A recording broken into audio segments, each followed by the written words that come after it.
Crusaders, this is my underwear drawer confession of the night. I'm going to do these videos as frequent and as necessary as I feel that I need to. They're going to be my revealing testimonies about love and what I've been through and things that I feel that I'm just going to be honest about. Um, I've never been as honest publicly before, and I'm just going to give it a try, and if I like it, I'm going to keep doing it. And my new book is called The Underwear Drawer, and it's about all the relationship themed and situational issues that I've been through as a person who has dated, who has been in months being in situations where I've talked to guys, but who has never been in an actual committed, intimate relationship with one person where it was just me and that other person. We were committed to each other. Um, Gay men have a very strange definition on how they view what dating is. So for some people, dating means that we're communicating. For others, it means that we're hanging out and going places and having dinner and getting to know each other outside of a comfort zone where you're either coming over their place or they're coming over yours. And my last situation that I just got out of was one that I built up a lot of nerve to approach.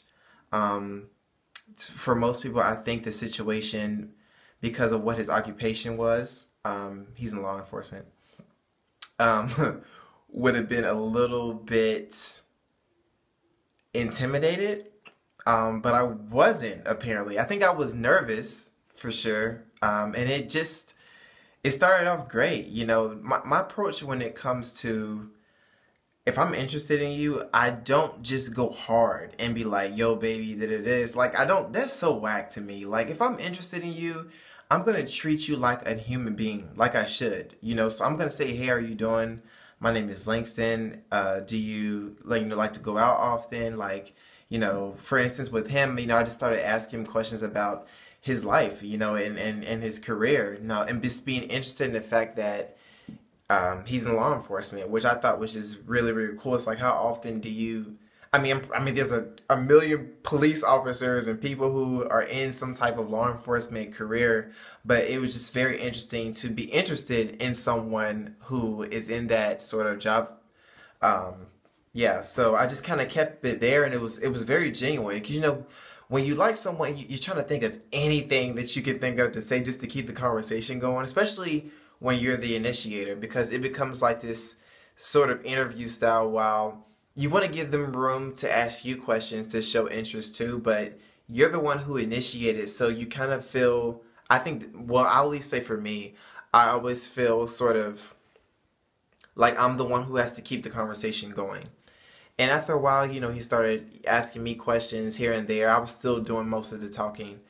And suddenly this about not even a week, like it was like the next day we were texting, and he's letting me know that I'm not really looking for a relationship, and I just got out of something, and I was like, oh, bummer, here we go again. I'm dating someone, or I'm interested in someone who just got out of a relationship, and I just noticed that summer that continued to happen to me over and over and over again. So instead of just sort of taking it for what it was, I continued to pursue the situation, which was probably not the best decision now looking back on it, especially seeing how things ended.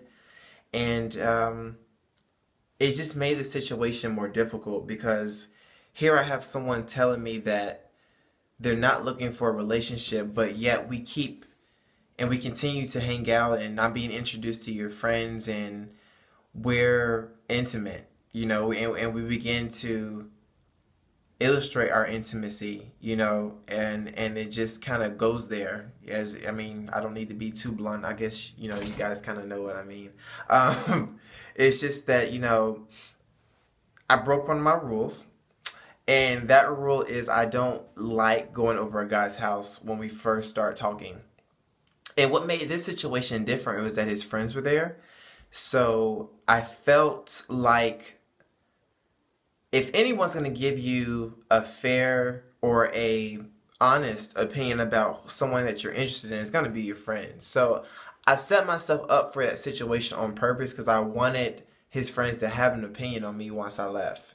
And I don't know necessarily if I was talked about or anything like after the situation happened. It's just, I just figured that maybe they would converse about it. And I don't know. I mean, after 5, 6, 7 consecutive times of me coming over, it becomes one of those things where it's beyond a casual fling type of situation. It's like we're talking every day. We're getting to know each other in a very honest way.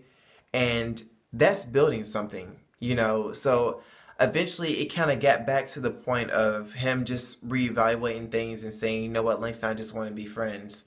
Yet the intimacy was still playing a part in our friendship, which it became like this, what I call an intimate friendship, where you guys are physically involved, where you're having sex, or you're in, there's some sort of affection there, but one person feels one way and the other person is more invested in you romantically. And it just got to the point where, this space got built in between us, and I gave him a month just to sort of figure out where things were going. And we spoke yesterday, and he finally just sort of let me know that he didn't feel the way that I felt about him. It wasn't a mutual feeling as far as our attraction to each other. He was attracted to me physically, and all the things that it somewhat takes to be attracted to someone, but it was this whole thing about the spark.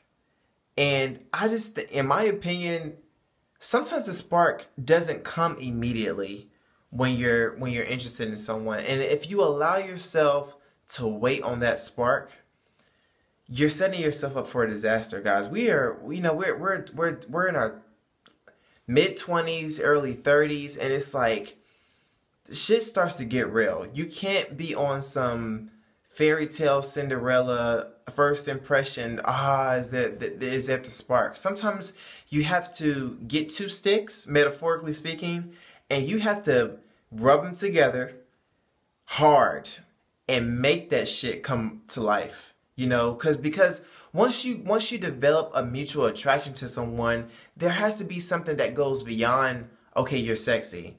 What else is there to offer? And I just felt like what we offered each other was great and abundant. But when you let it go based on the fact that there's no spark, I just think that it kind of makes for an argument when you've been in other relationships, and especially, and I'm speaking in the sense of him, you've been in this relationship that you just got out of, and there was a spark, and it still didn't work. So how do we allow ourselves to depend on the spark to be the definitive answer of us letting ourselves experience a person?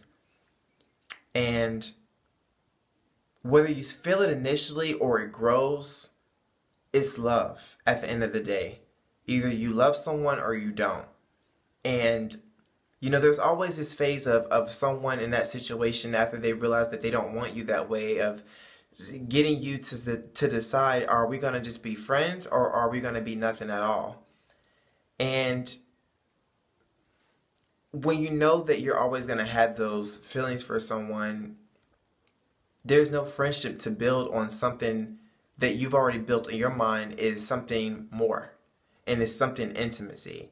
So guys, yeah, it's hard, and I know so many of you have been through this situation, but you have to let yourself heal and grow and learn and get out of those situations where you can potentially be used. And that's what I had to do. And it hurt, and I cried, and I talked it out with my sister, who was so great. And I'm still in that process of just letting it go. And you can love, but sometimes you have to love from a distance. So that's my message for you guys tonight. Love is enduring, and it takes a powerful person and people to really go through the challenges of it.